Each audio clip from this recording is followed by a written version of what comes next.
Hablemos de bullying, de la intimidación, el hostigamiento, el acoso físico, verbal, emocional, que ha visto un repunte durante esta pandemia.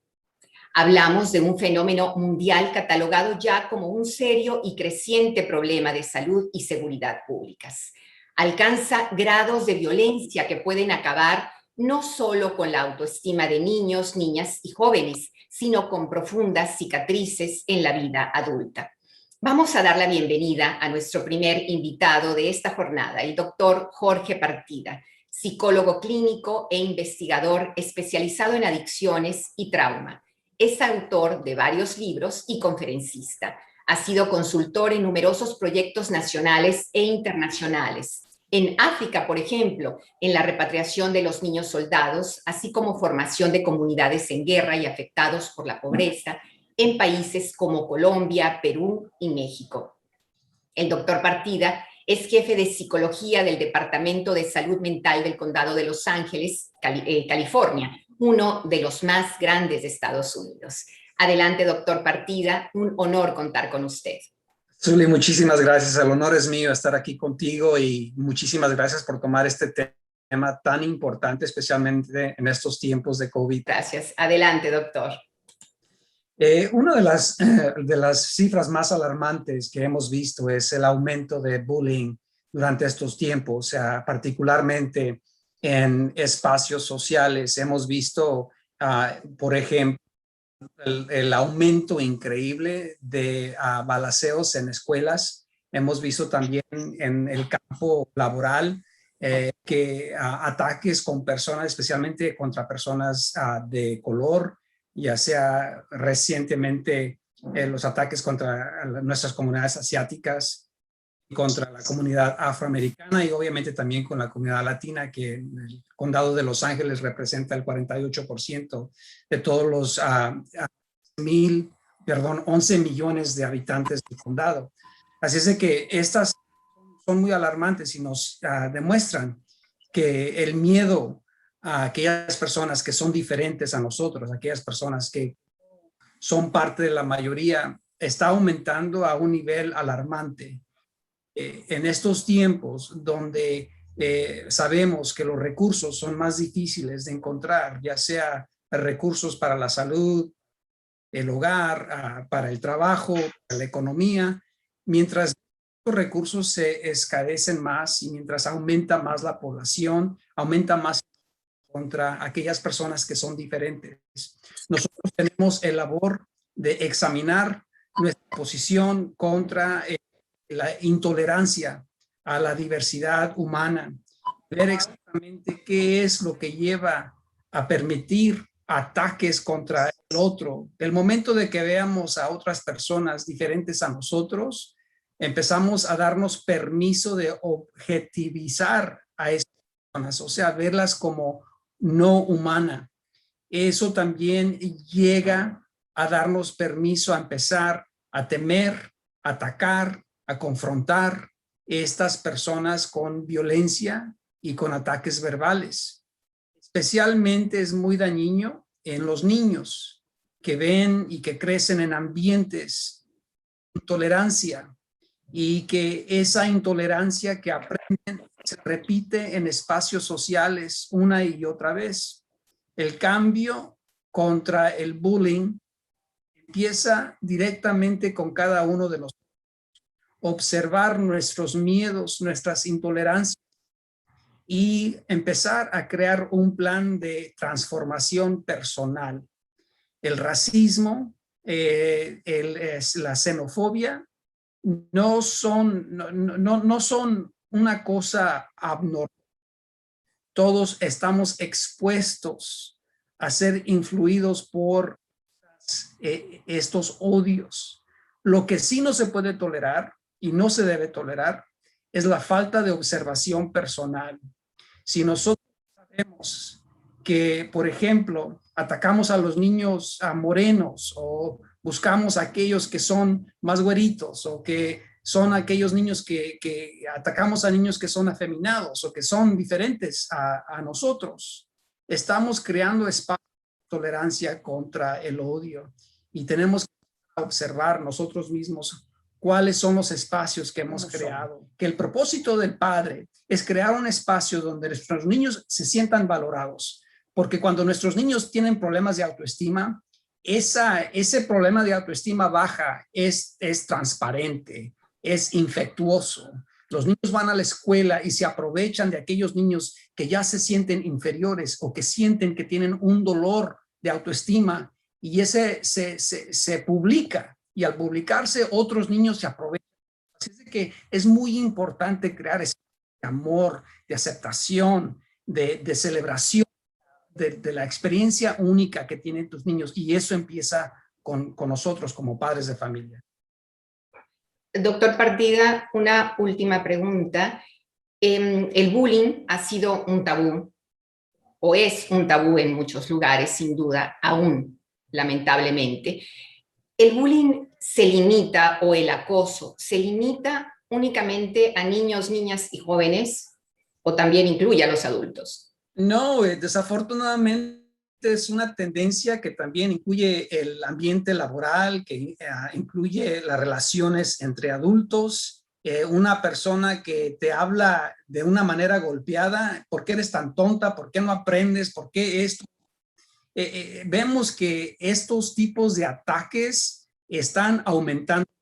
Ahora, sabemos muy bien que hemos tenido en los Estados Unidos estos últimos años un presidente que típicamente promovía el abuso contra las personas, ya sea por el sexo, ya sea por su raza, ya sea por cualquier razón.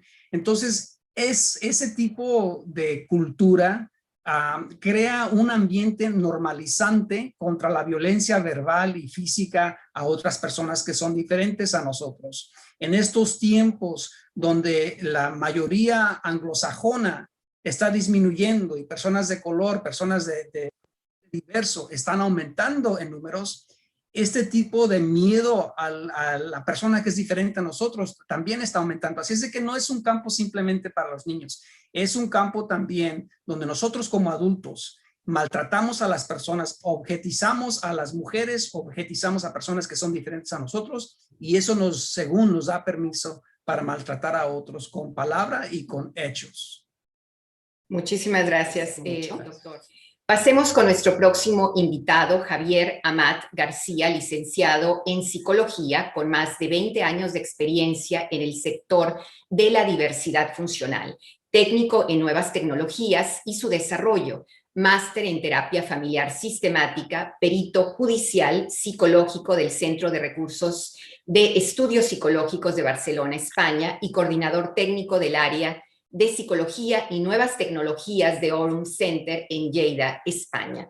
Adelante, Javier Amat García, muchísimas gracias y bienvenido. Que llevamos 1 año y medio ya en el cual ya veníamos con las nuevas tecnologías, pero a raíz del puñetero virus, por no utilizar una expresión más potente, esa situación ha hecho dispararse, muchas veces aquí se le dice acelerar, situaciones en que antes estaban como un poco más latente, como usted comentaba, Zuli, al principio, se han disparado de una forma hacia arriba y de una forma progresiva, ¿no?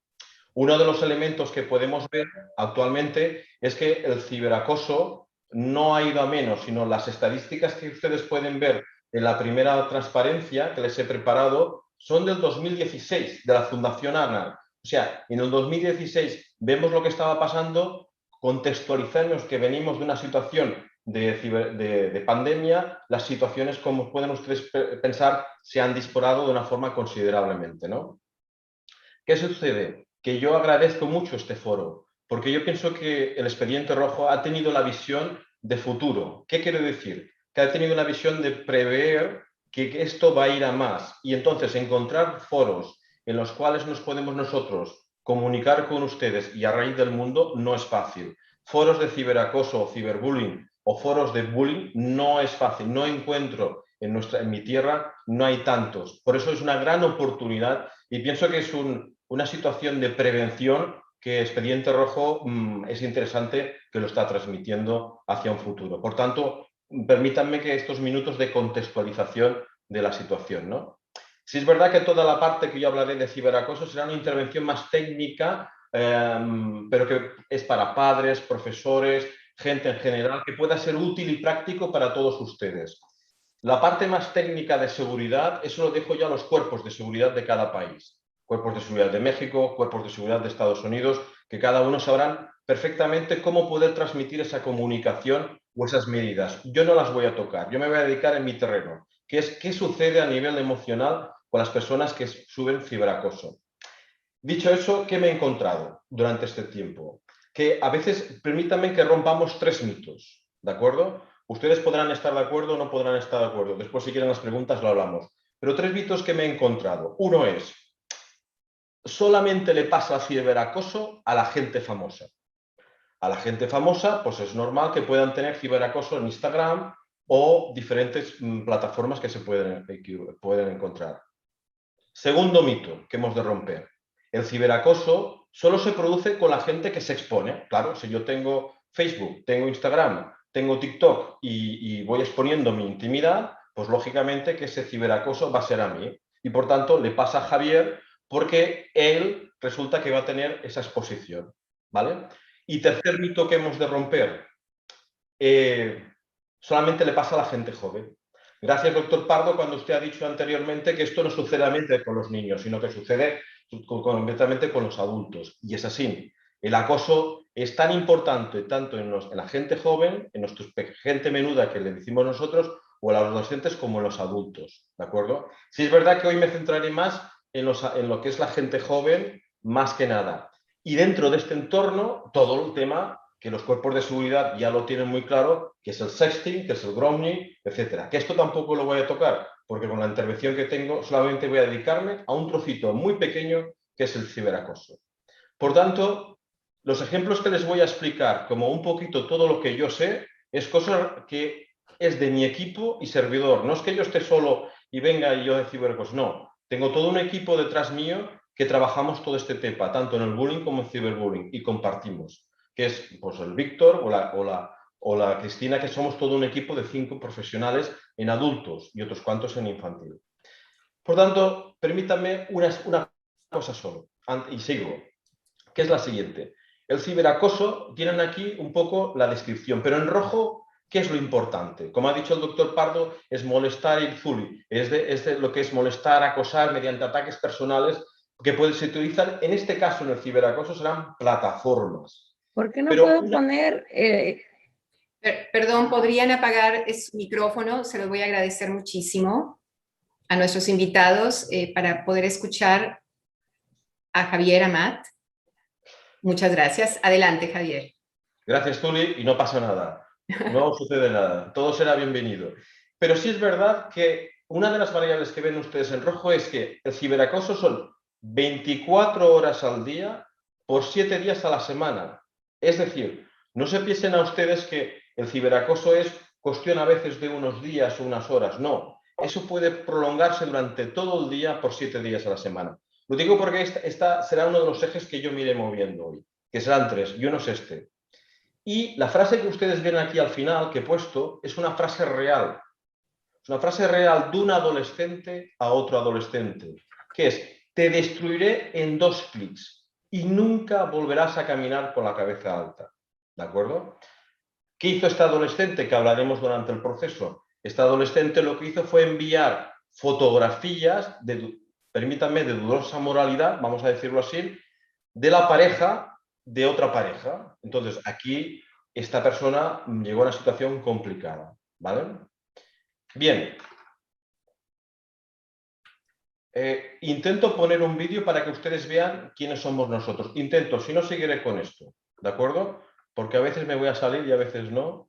Y vamos a ver si me puedo aquí. Les quiero presentar un poco el centro, donde estoy yo.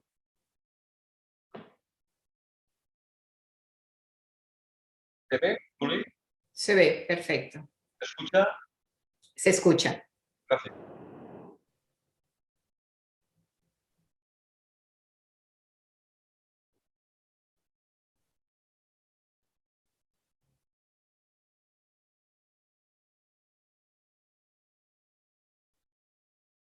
¿Tiene audio tu video? Sí. Ah, ok.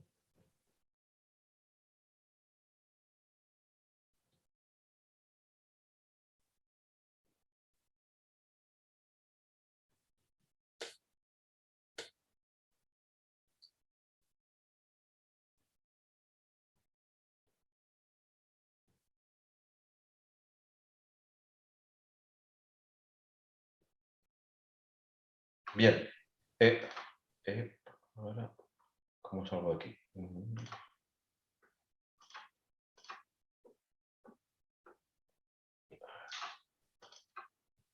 Vale, ya está. Era un pequeño vídeo para que todos ustedes sepan un poco quién soy yo y de dónde un poco trabajamos. Muy sencillito, ¿de acuerdo? Permítanme, diferencias en cómo detectarlo, ¿de acuerdo? Es importante el ciberbullying entender que el acosador está en un mismo lugar y en un mismo momento. Es decir, que antes en un espacio físico, como hablaba el doctor Pardo, que es, por ejemplo, en las escuelas, el ciberbullying, lo que estamos es que puede estar en toda la zona de confort, vamos a decirlo así, para el troll, para el acosador, que es las nuevas tecnologías. ¿Qué tipos de ciberbullying ustedes pueden ver, ¿no? O pueden, como padres, o ustedes mismos pueden haber tenido? Pues como comentaba antes Zuli, el hostigamiento, enviar y recibir mensajes, el de persecución, el de denigración. Voy a ir un poco pincelando para entrar más en materia. En la violación de la intimidad, que es difusión de secretos o imágenes íntimas, que después esto puede derivar en los que le comentaba en la zona de vídeos de dudosa moralidad o imágenes de dudosa moralidad, que esto después puede generar en unas situaciones muy complicadas, ¿no? O la exclusión social, ¿qué es? Pues como decía también el doctor Pardo, que nosotros podemos crear un grupo de WhatsApp en una escuela, ¿de acuerdo? Y estamos ahí todos, y de golpe, en ese momento, pues hay toda una avalancha de mensajes con uno de los miembros de esa escuela o de ese instituto, ¿no? Por tanto, ese uno de los elementos ya empezamos a ver, podemos detectar lo que sería el tema del bullying, el ciberbullying en la zona de WhatsApp, ¿no? Cuando envían ciertos mensajes o fins i tot te excluyen, que es, se monta un grupo de WhatsApp en la escuela, o en el centro, en el instituto, pero ponen todos o ponen casi todos menos algunos, ¿no? Y esa es una forma también de empezar a detectar. No quiere decir que sea ya, pero sí que ya empezamos a ver un poco qué es lo que se está moviendo, qué es lo que está pasando, ¿no? Es decir, que empezamos con pequeñas bromas o algo muy puntual que empezamos un poco a pasar. Y el último, que es la suplantación de la identidad. Sucede.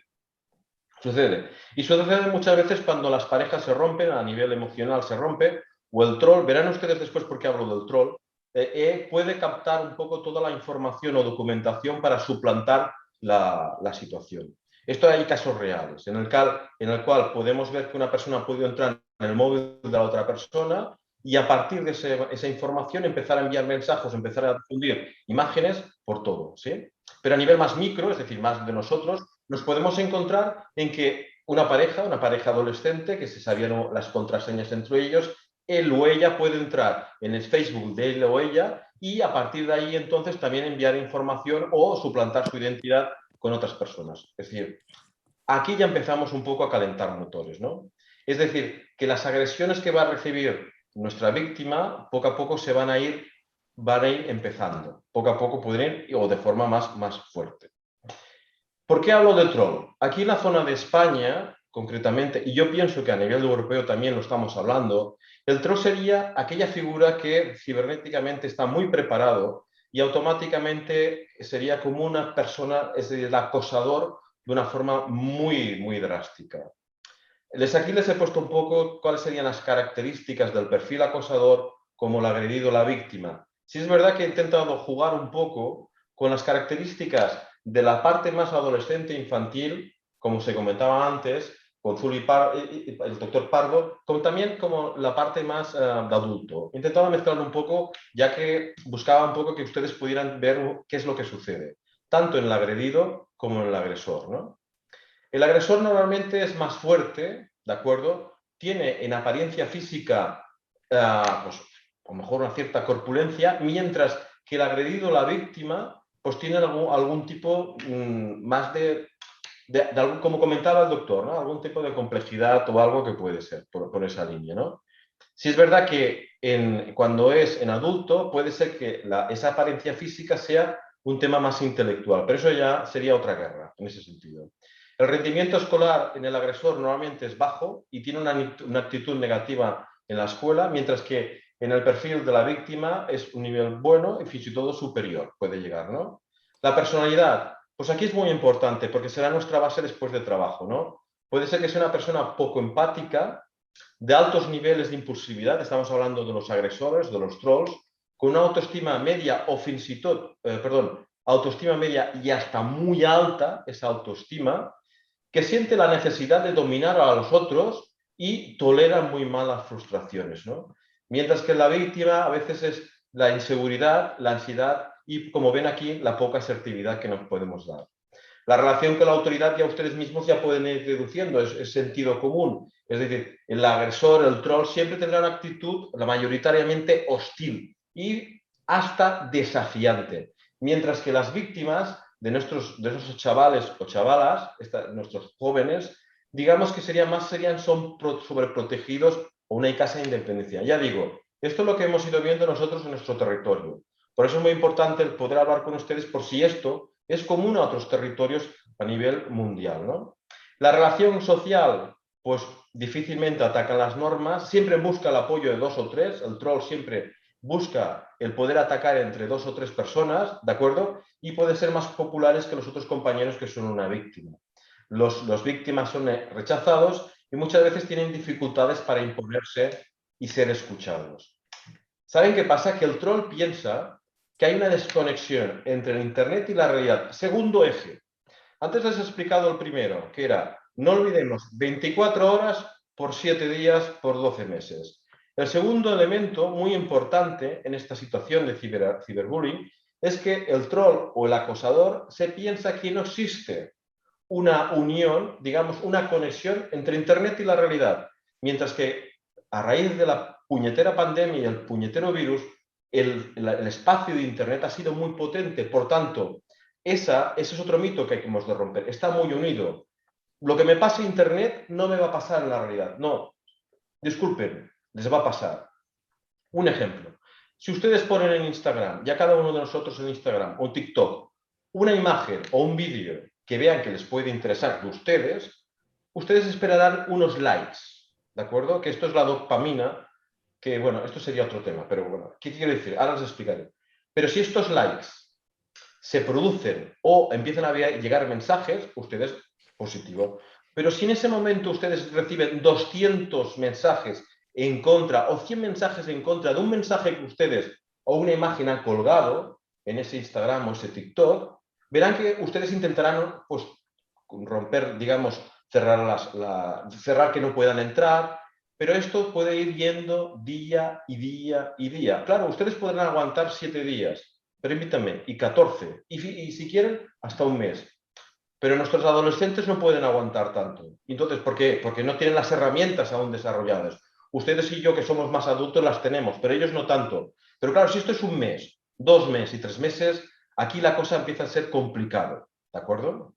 Por tanto, ¿qué efectos se producen en las víctimas? Pues miren, los efectos que producen en la víctima es lo que comentaba también el doctor, que es la baja autoestima, problemas de autoconcepto, se sienten culpables de las agresiones. Cuidado, ellos y ellas se sienten culpables porque dicen que algo han hecho mal. No, no, no. Eso produce inseguridad y produce vergüenza. Automáticamente se nos aparece un bajo rendimiento escolar y pueden ser fins i tot, pueden ser hasta coaccionadas para permanecer en silencio de algún tipo de acción por parte del troll o, en este caso, del perfil de la persona que ataca a nuestra víctima, ¿no? Porque, ¿qué sucede? Que si esto es de intensidad y frecuencia baja, pues de acuerdo, esto nos irá bajando. Pero si resulta que esto va en aumento, es cuando entonces podemos entrar en lo que comentábamos antes, y es un elemento de prevención en patologías, que es sintomatología o tristeza o depresión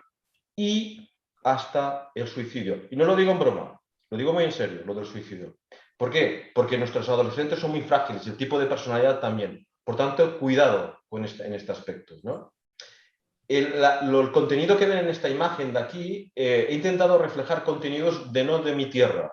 Por si acaso en algún momento, bueno, el mundo he aprendido que es muy pequeño y a veces es mejor. Entonces, estas son unas imágenes que he podido captar de unas imágenes en Francia, ¿de acuerdo? Que aquí Cecilia, si ves que me dejo algo que no traduzco bien, que Cecilia domina el francés, yo eso lo agradecería. Estas imágenes dicen, ¿qué se dicen? Odio esta situación. Dios sabe que lo he pasado. He amado. He mentido. Y Dios sabe que lo he intentado. ¿De acuerdo? Cecilia, si me dejo algo, te lo agradecería que tradujeras tú, porque yo lo he hecho como he podido, que mi francés no es muy bueno, ¿no?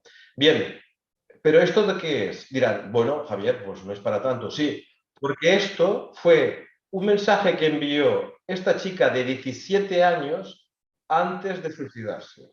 ¿De acuerdo? Por tanto, tendremos que estar muy atentos a los mensajes que se envían. Y no porque pensemos otro mito, que por suicidarme tengo que enviar un mensaje. Esto sería otra situación. No, pero sí que es verdad que quedó registrado el mensaje de esta chica antes de fallecer y los padres lo recogieron y hicieron divulgación del tema.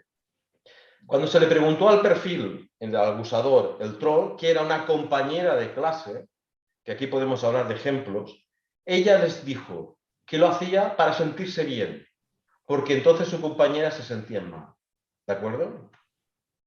Un ejemplo que yo he vivido es que esto también sucedió en adultos, donde una chica que cortó con una pareja al cabo de un tiempo, este compañero, este chico se dedicó a coger el teléfono de ella y en las redes y ponerlos en situaciones de imágenes y situaciones de publicidad en la red conforme ella se ofrecía para relaciones sexuales.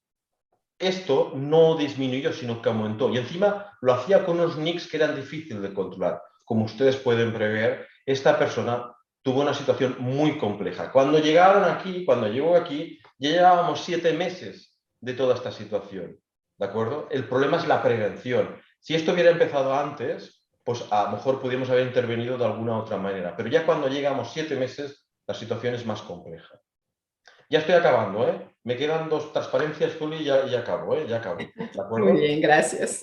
¿Cómo gestionarlo con padres y profesores? Miren ustedes, una cosa que es importante es reconocerlo. Una cosa muy importante es lo que está haciendo Expediente Rojo, que es explicamos para hacer prevención, para hacer visibilidad y no minimizamos. Una frase de los que me conocen siempre digo, en mi tierra es, nos pasamos de la raya o nos pasamos 2 pueblos. ¿Qué significaría? Intentaría transmitirles. Que significa que no me voy a quedar con un trozo. Si me paso, después me pueden decir, Javier, es que ha sido usted un alarmista. Pues prefiero ser un alarmista que no quedarme corto y llegar tarde a la situación. Lo mismo hago con los profesores y hago con los padres. Hemos de estar muy encima.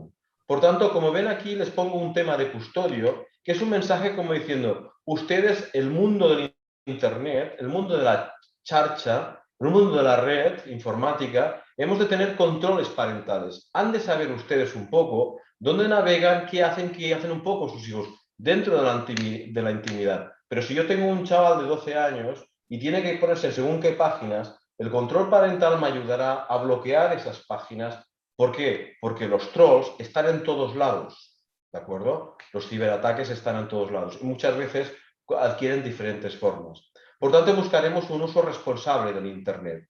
Y la herramienta más efectiva es la educación. Hemos de hablar mucho con nuestros hijos, pero también desde la escuela. Yo siempre programo que la escuela, yo pienso que en todos lados del mundo es muy importante porque formamos a nuestros jóvenes. Las escuelas han de tener protocolos, y los tienen aquí en el territorio español, protocolos, y catalán aquí de Cataluña, tienen protocolos de bullying y ciberbullying, que automáticamente se activan, ¿de acuerdo? Pero sí que es verdad que hemos de tener en cuenta todas las plataformas que nuestros jóvenes y nosotros mismos, WhatsApp, Instagram, Snapchat, TikTok y Facebook, hemos de tener en cuenta que hemos de qué decimos, cómo lo decimos. Esto ya sería, permítanme ustedes, los cuerpos de seguridad, que entrarían más a explicarles el cómo se tiene que hacer, cómo tienen que ustedes, y si tienen algún ataque, cómo es. Por eso es muy importante los cuerpos de seguridad en estas jornadas, que ellos nos complementan en esta línea. ¿De acuerdo?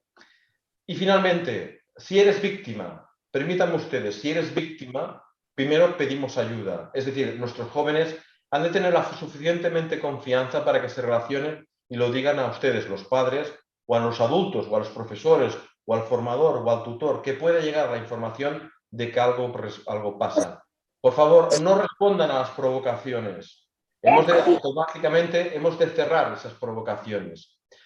Después, dejar de visitar posibles sitios en los cuales estoy acosado. Es decir, si estoy en una plataforma, pues a lo mejor a lo mejor tendré que salir durante una temporada porque la situación es complicada. Aquí habríamos que hablar, pero permítame un poco 4 normas, ¿no? No dar información. Nuestra información ha de ser privada o compartirla con nuestra gente, pero teniendo en cuenta que después nuestra gente puede compartirla con otros. Es que, claro, el troll se puede introducir por varios caminos.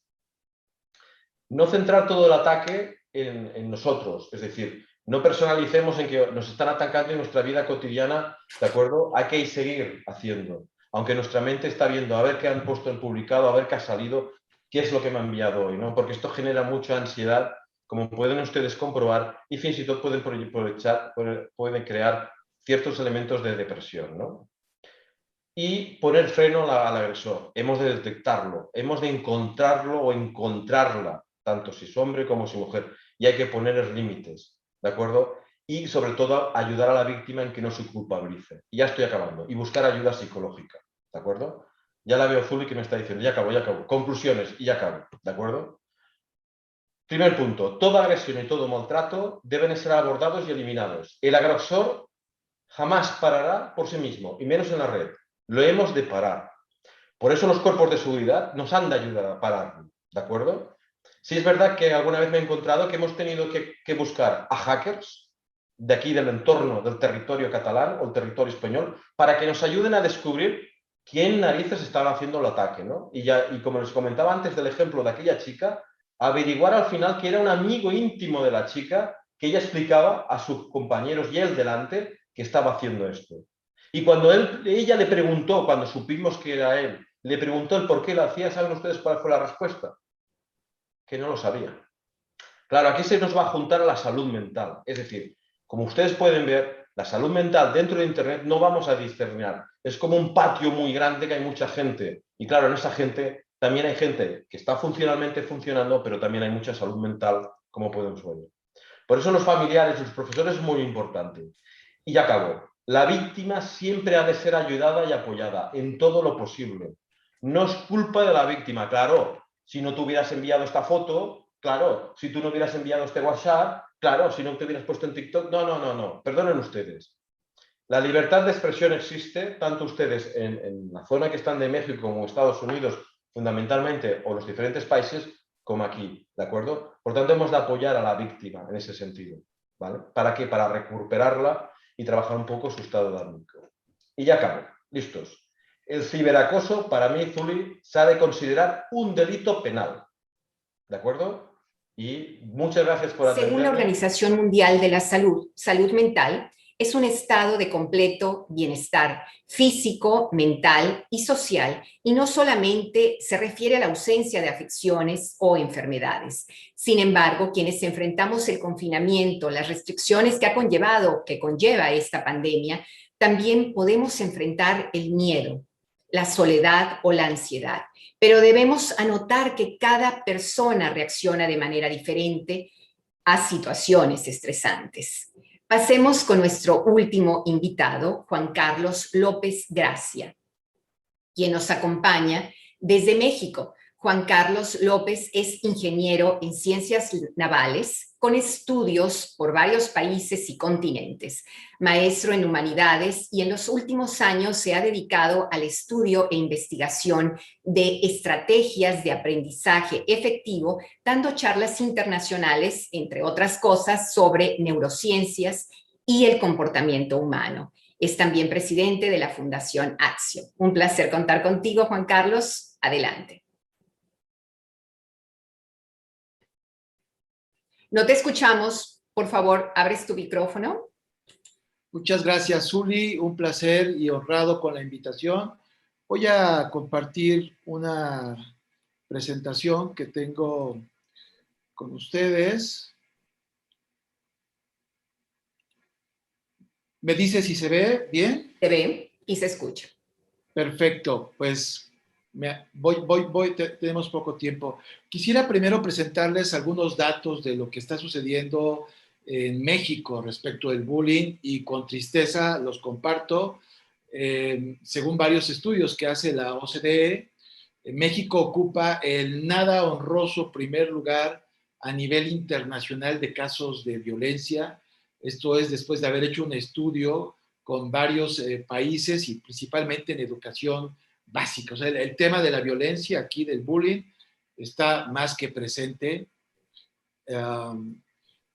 Según este mismo estudio, lo que encuentran es que poco más del 40% de los estudiantes de este nivel ha sido víctima de acoso, cerca del 25.3% recibió insultos, amenazas, el 17% golpes y 44.7%, que no es para nada menor, ha sido sujeto de violencia verbal, psicológica y física. Y por supuesto el tema de las redes sociales, como muy bien decía Javier, pues se ha intensificado, porque está 24/7, está permanente, y bueno, pues son datos que la verdad nos dan escalofríos. Aunque se han implementado algunas acciones aquí en México desde hace ya varios años, se han implementado programas muy específicos como el de Escuela Segura o Convivencia Armónica. La verdad es que no ha sido suficiente y creo yo por diferentes razones. Estos estudios coinciden, Zuli, con otros que hacen otras organizaciones, en este caso la Comisión Nacional de Derechos Humanos, donde detecta que en los últimos 2 años este fenómeno se ha incrementado, o sea, este fenómeno de polarización del cual todos somos testigos y que también fue mencionado por el primer ponente, ha creado un clima donde se tolera la agresión, el insulto, incluso los golpes.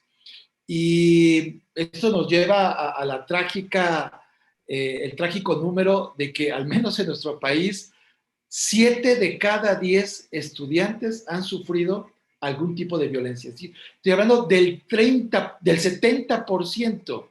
Entonces, las cifras que tú presentabas, Zuli, pues nosotros le aportamos muchísimo. Seguro que son cifras a nivel internacional.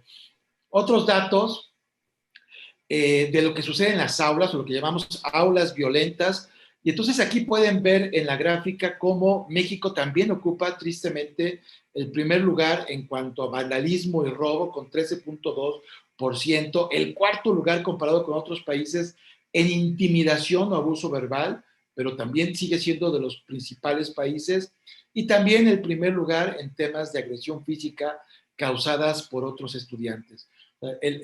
Inevitablemente tenemos que hacer algo. Les quiero presentar un dato súper interesante. Hace rato Javier vinculaba directamente, por supuesto, el tema de la violencia con el suicidio, y hay una clara relación. Pero lean esto que está aquí en la diapositiva y nos encontramos con que lo mismo que pasa en México, que pasa en prácticamente todos los países, es que se da mayor violencia en instituciones que tienen un bajo rendimiento escolar, sobre todo en temas de ciencias. Y todos saben perfecto que para aprender química, que para aprender física, que para aprender biología, lo que necesitamos es de ciertas competencias cognitivas base. Una de ellas es la observación. Y voy a retomar este punto un poquito más adelante. Yo quiero hablar, sin duda que cuando hablamos de bullying, hablamos de un espectro muy amplio de cosas que suceden desde políticas educativas, desde la taxonomía, la clasificación en la que se estuvo dando, si es ciberbullying, si son agresiones, etc. Yo quiero concentrarme en algo que les pasa a todos los que son tanto víctimas como victimarios en el caso de la violencia, y es una de las emociones más poderosas que existe, que es el miedo. En el caso particular de la violencia, el miedo es tanto causa como efecto. Difiero en el caso de Javier con la idea de que los agresores tienen alta autoestima. Un chico con alta autoestima normalmente tiende a la colaboración, al apoyo, a la protección. Los chicos que tienen baja autoestima y que principalmente tienen miedo son los primeros que agreden o que atacan. Es decir, la violencia es un recurso para las personas que se sienten amenazadas por las diferencias. Y esto tiene un efecto y una razón de ser en el proceso evolutivo. Y por supuesto que es entendible que las víctimas sienten pavor, que tienen muchísimo miedo durante el tiempo que son bulleados. Les decía que esto tiene implicaciones en nuestra herencia evolutiva. Los primeros hombres sobre el planeta aprendieron a tener miedo como un mecanismo maravilloso que nos salvaba la vida. Y aprendieron a temer a lo que era distinto. Cuando veíamos a un rostro, y en este caso a un tigre que tenía características distintas a lo que podíamos ver en nuestros congéneres, había que temerle miedo, por lo pronto desconfianza, porque muy probablemente nos iba a infligir daño. Si nosotros vemos a otro ser humano de una raza distinta, que tiene un color de piel distinto, que usa anteojos, o que es más corpulento, o que es más delgado, esa diferencia en determinado momento de nuestra vida se acentúa, sobre todo en la adolescencia, donde se replican muchos de los vestigios de los procesos evolutivos que tuvimos desde que pisamos la tierra. Y ese miedo, sin duda, que se traduce en violencia. Ese miedo durante muchos años nos ayudó a conservarnos vivos, huir del que nos causaba alguna agresión, huir del distinto, era como una garantía para permanecer vivos. Pero las cosas ahora son totalmente distintas. Y eso, lejos de ayudarnos, pues nos afecta terriblemente. Cuando nosotros tenemos miedo, se activa una serie de mecanismos en nuestro cerebro muy interesantes. Los neurocientíficos les llaman el mecanismo de ataque o de huida. Cuando yo veo algo, voy a explicarlo muy rápidamente, cuando yo veo algo, en este caso veo unos anteojos, la información que llega, las cualidades sensibles de esto, pasan a través de mis ojos y llegan a un primer lugar que está en el cerebro, que se le conoce como amígdala. Es una glándula pequeñita del tamaño de una almendra, tenemos una en cada hemisferio cerebral, y la amígdala tiene la función de hipervigilar. O sea, cuando detecta que algo es inofensivo, como en este caso los lentes, entonces deja pasar la información y en los lóbulos occipitales se forma la imagen de los lentes y después yo hago un juicio y digo, ok, son lentes de lectura, son color café, etc. Eso es lo que pasa normalmente, no nos damos cuenta. Pero si lo que estoy viendo no son unos anteojos, sino lo que estoy viendo es un cocodrilo o es un tigre dientes de sable, entonces la amígdala activa todo un mecanismo, aprieta el botón de alarma, se activa el hipotálamo, ordena a las glándulas suprarrenales que también segreguen sustancias como el cortisol, como la adrenalina, la noradrenalina, etc.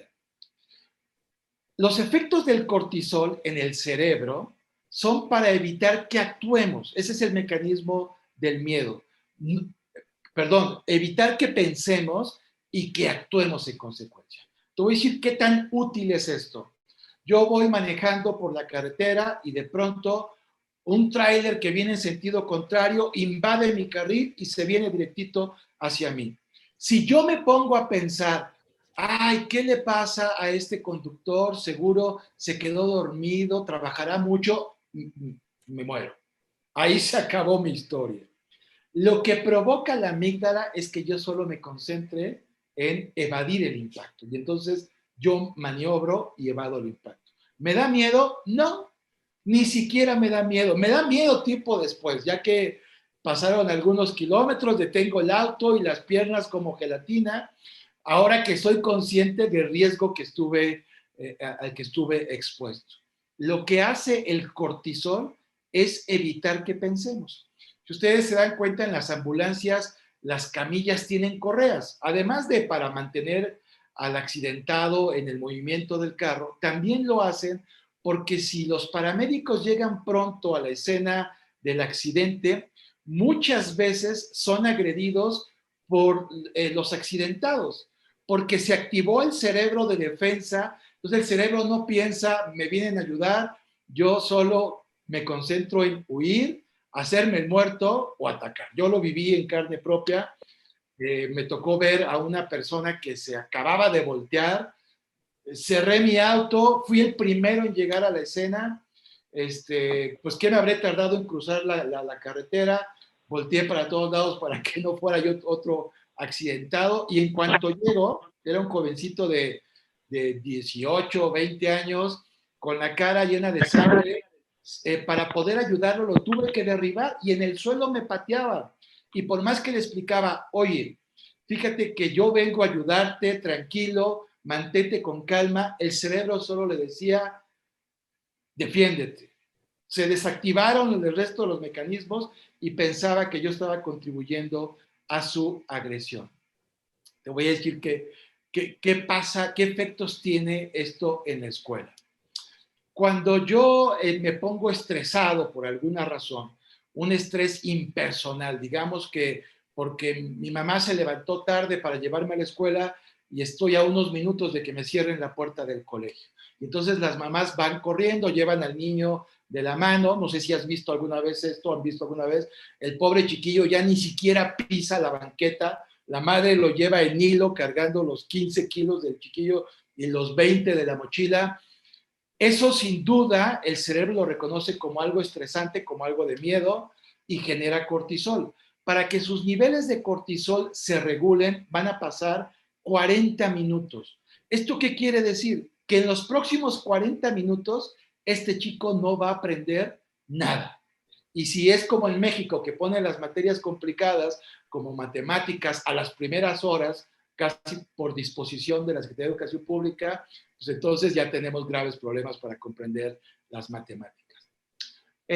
Pero si la causa de ese miedo es por la violencia que recibió por otro compañero, por sus padres, por un maestro, cuando es agredido por otra persona, cuando es una violencia ya presente, entonces multiplica por 3 el tiempo que tarda el cerebro en regular los niveles de cortisol. Te estoy hablando de 120 minutos, es decir, durante las próximas 2 horas, este chico no va a entender absolutamente nada.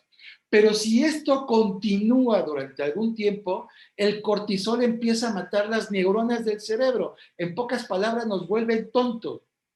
Pero si se prolonga durante varios meses o años en nuestra vida, ese cortisol se convierte en glucocorticoides que a la larga producen cáncer.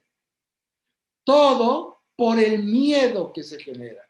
Y el miedo, repito, lo ejerce tanto quien lo sufre, tanto quien lo practica. Por eso es fundamental que acabemos con esto, que tiene implicaciones muy graves, muy graves.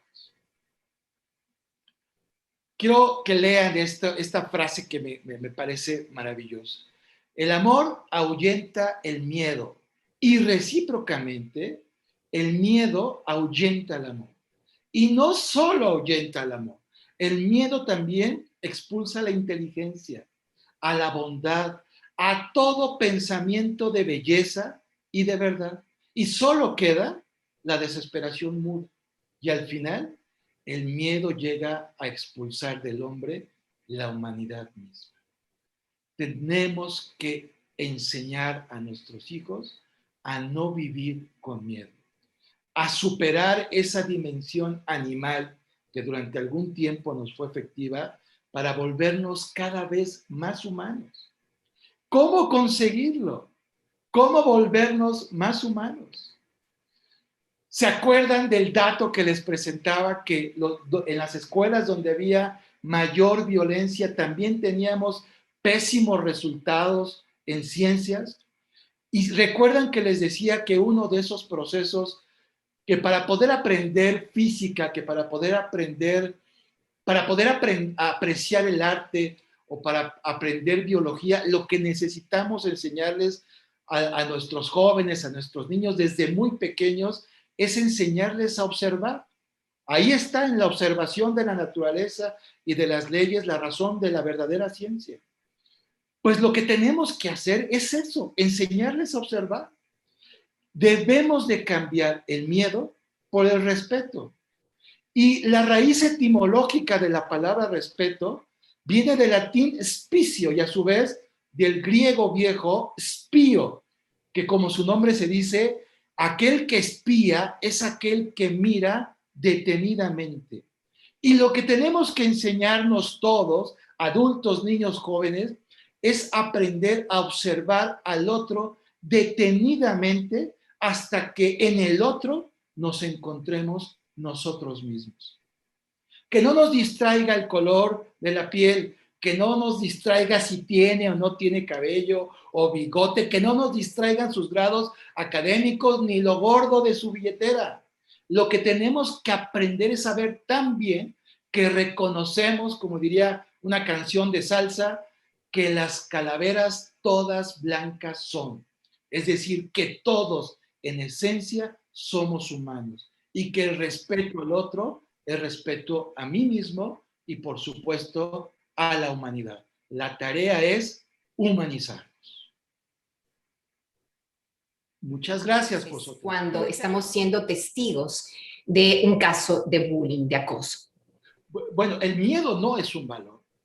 Es, digamos, el prerequisito para que puedas desarrollar un valor que es importante y que tenemos que fomentar, que es la valentía.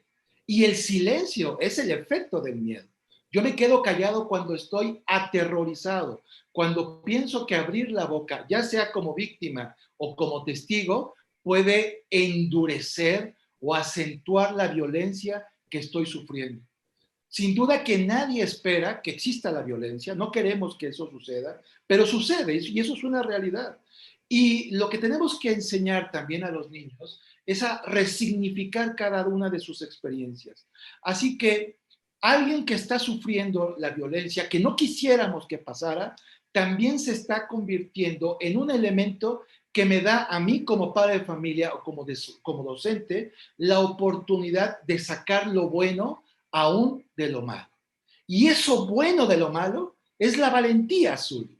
El poder aceptar que tengo miedo y enfrentarlo con la suficiente solvencia para acabar con él. Bien decimos que el valiente dura hasta que el cobarde quiere. Así que tenemos que enseñar a sacar esta valentía, a denunciar, a declarar y a confiar en las instituciones como las vías para poder resolver los problemas que enfrentamos, a cualquier edad, y hay que empezar a enseñarlo desde el colegio, donde los colegios anticipan la ciudadanía.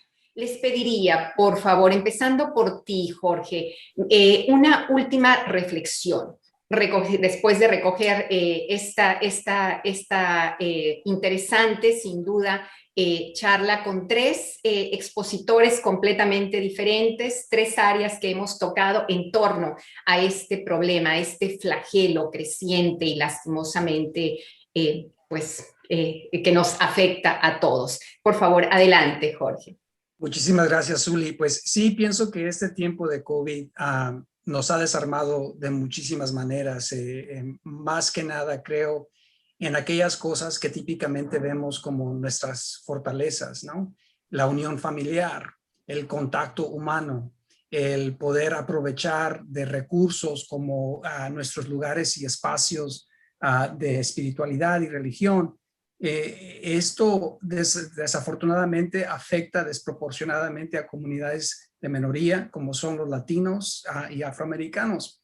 En Los Ángeles, por ejemplo, vemos que 37% de todos los casos positivos ha sido en la comunidad latina y 45% de todas las muertes de COVID han sido en la comunidad latina. También desproporcionadamente hemos perdido empleos, viviendas, y todo esto pues nos causa, como había dicho Juan Carlos, mucho miedo, mucha inseguridad sobre aquellas personas que son diferentes. La tolerancia empieza en el hogar. El crear, el observar nuestras culturas, observar nuestras tradiciones, observar nuestros pensamientos sobre aquellas personas que son diferentes, empieza con nosotros. Tenemos que empezar a ver que aquellas personas que nos ven a nosotros como diferentes, también nosotros tenemos esa tendencia de promover la diferencia contra los demás. Es importante observar nuestras tendencias, nuestros prejuicios y empezar a tener diálogos abiertos con nuestros niños para enseñarles a respetar a aquellas personas que son diferentes a nosotros. Nosotros tenemos que ver que aquellos niños que se sienten diferentes son más propensos a ser víctimas de bullying y que esa tolerancia empieza con una inteligencia emocional. Enseñarle a nuestros niños a respetar sus sentimientos, a respetar sus palabras, a respetar sus pensamientos, para que tengan también la habilidad de respetar a aquellas personas que son diferentes. Muchísimas gracias. Muchísimas gracias a ti, Jorge. Adelante, Javier. Agradecer a Juan Carlos y al doctor Jorge Partida, porque ha sido muy interesante el complemento que hemos hecho, ¿no? Yo estoy de acuerdo en lo que ha comentado el doctor Partida como Juan Carlos. Es brutal el hecho de que cuanto más información y formación tengan nuestros jóvenes, mejor podremos, digamos, formar a nuestras comunidades de cada uno de nuestros países, ¿no? Y como bien decía el señor Juan Carlos, el miedo y el respeto. Yo me quedo, Juan Carlos, con una frase final tuya, que es el respeto.